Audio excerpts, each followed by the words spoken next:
Hello and welcome to the Currency Exchange, NatWest Markets FX podcast, where we break down the major themes and events driving currency markets this week and in the weeks ahead.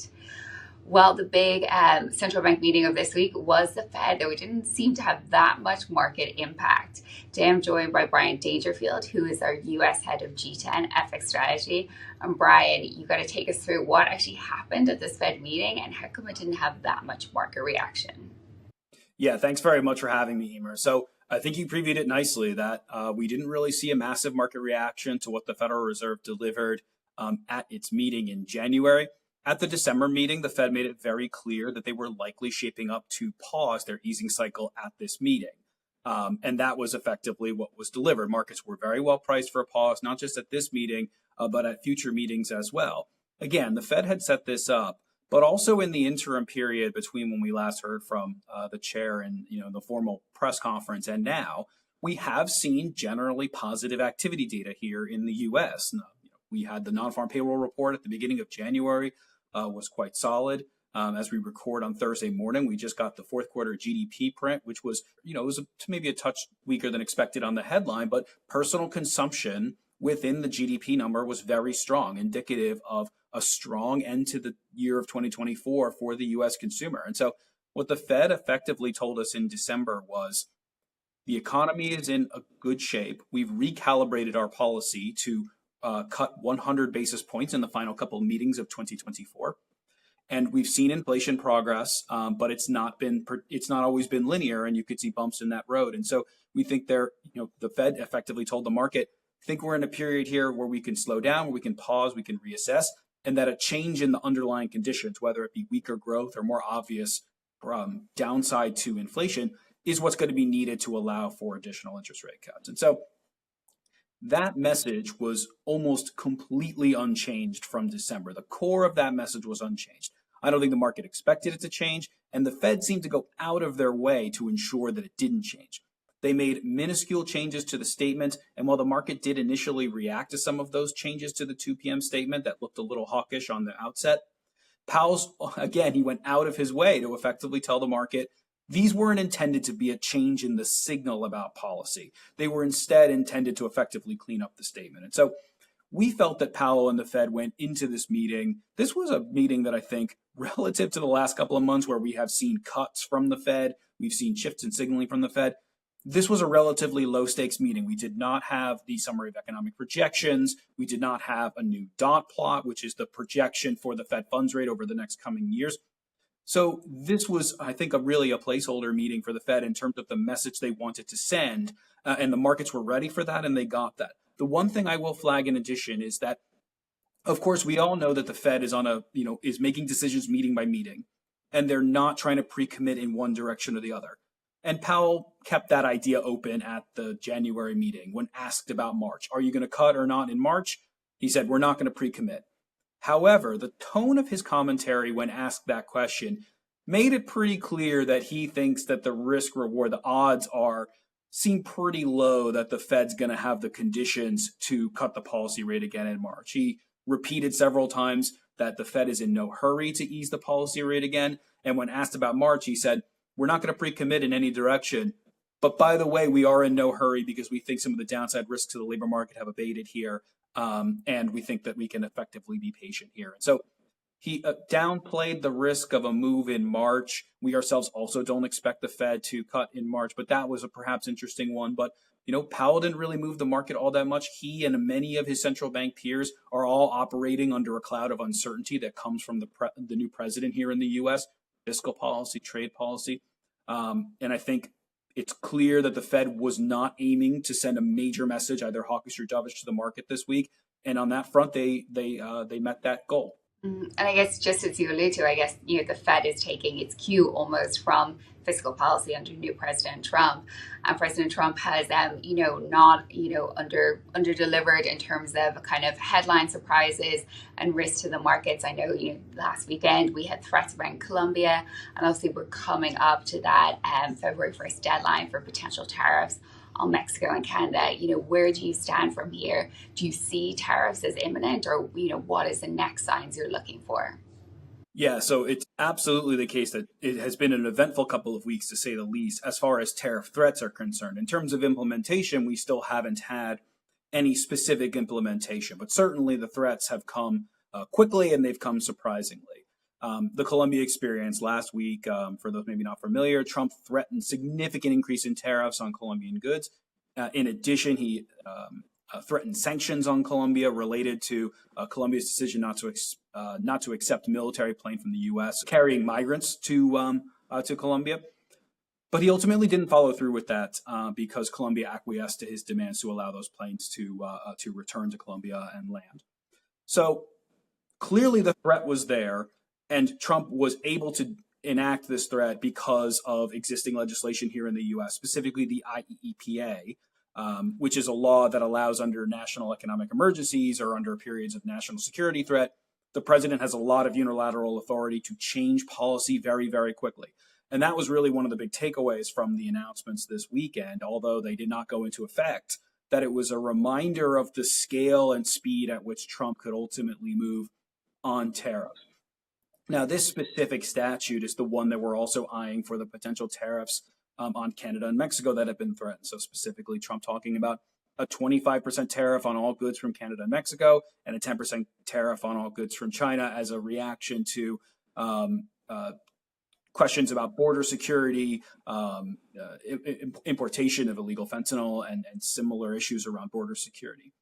Now, Trump has dropped February 1st as a specific deadline for when he thinks they could do these tariffs. And so obviously there's an immediate term risk here.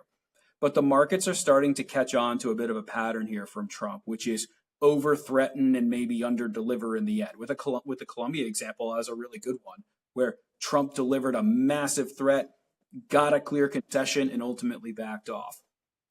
Now, Canada and Mexico, I think, are in a fundamentally different place relative to their relationship with the U.S. than Colombia is.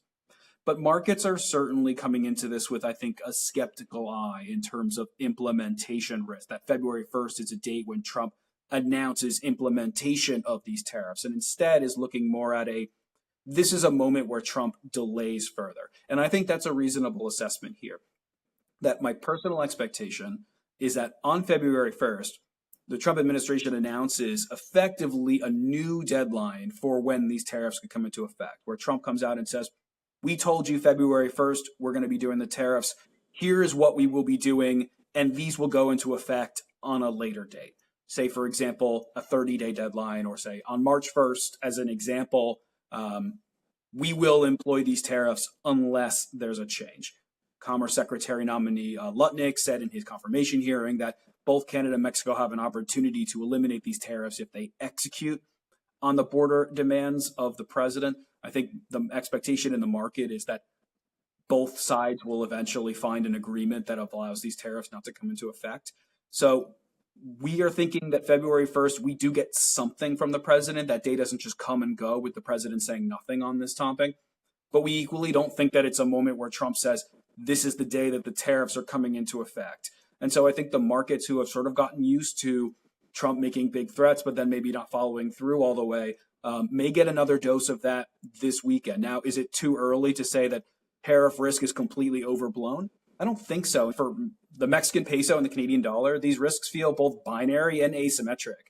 That on the binary side, that there is a clear, if Trump employs the tariffs, you could see significant weakness in these currencies. And if he doesn't, obviously there's potential upside there. There's that binary risk overhanging these currencies. But it's also asymmetric, because if Trump doesn't follow through on the tariffs in the immediate term, that risk doesn't just go away. We still have 4 years of Trump administration for these tariff risks to rear their head once more, even if this February 1st deadline passes. So the potential for upside in these currencies feels like it could be a little bit more limited. So that asymmetric risk is still there when you consider the potential for serious downside. So I think the tariff risk overhanging a lot of these economies that are in Trump's purview is still going to be there, even if you don't get a specific escalation on February 1st. So, we just talked a little bit about Mexican peso here and some of the risks around tariffs to specific currencies. So, Eimear, I want to ask you here about political risk and tariff risks in emerging markets. I know we have talked about how the market in EM trading with a bit of sense of relief recently on some of the lack of implementation of tariffs. Is that still the case? And how are you thinking about emerging market currencies here as we try and balance these political risks against, what's going on in global growth? Yeah, so interestingly, we previewed this week Poland's presidential election.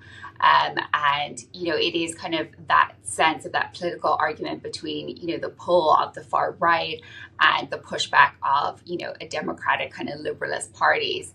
In Poland, this election could basically finally unleash much needed reform to return kind of democracy, pro-EU policy back to Poland.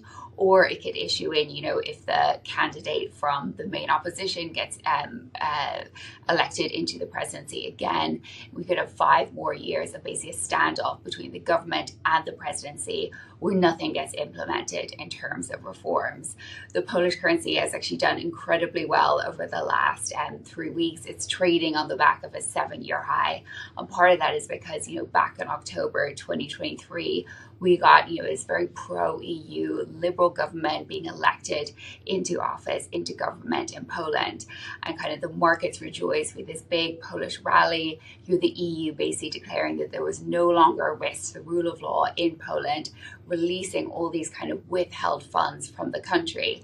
I think what people overlooked was that, there is a separate electoral system for the president. The current president was actually a member or affiliated with the main opposition party, and the president has veto rights over legislation in Poland.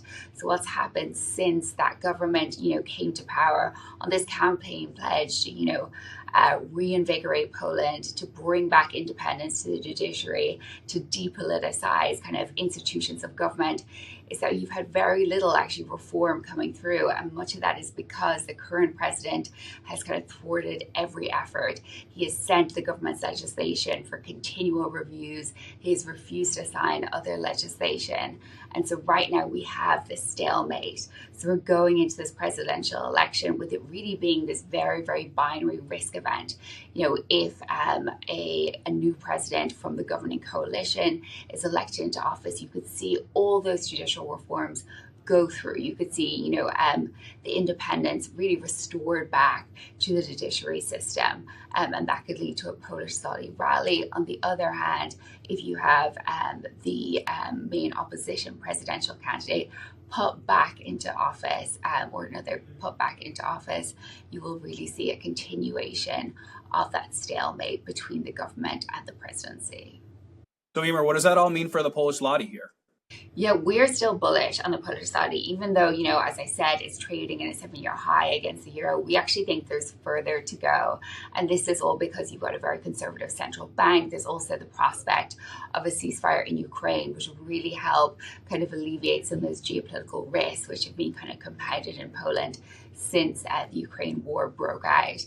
However, going into that risk event, really around the June 1st, second round of the election, we would be paring back our Polish longs because the outcome is just too close to call at this stage. Yes, the ruling coalition's government's candidate does have the polling lead, but if you look at actually political party polling, effectively the two parties are neck and neck. So for us, it's definitely a key risk event to keep an eye on as we approach those dates. Well, Brian, that's probably all we have time for on this week's episode. Thank you so much for joining me. If you did like the podcast, please do click like and remember to subscribe so you get the latest episode first. Thanks again.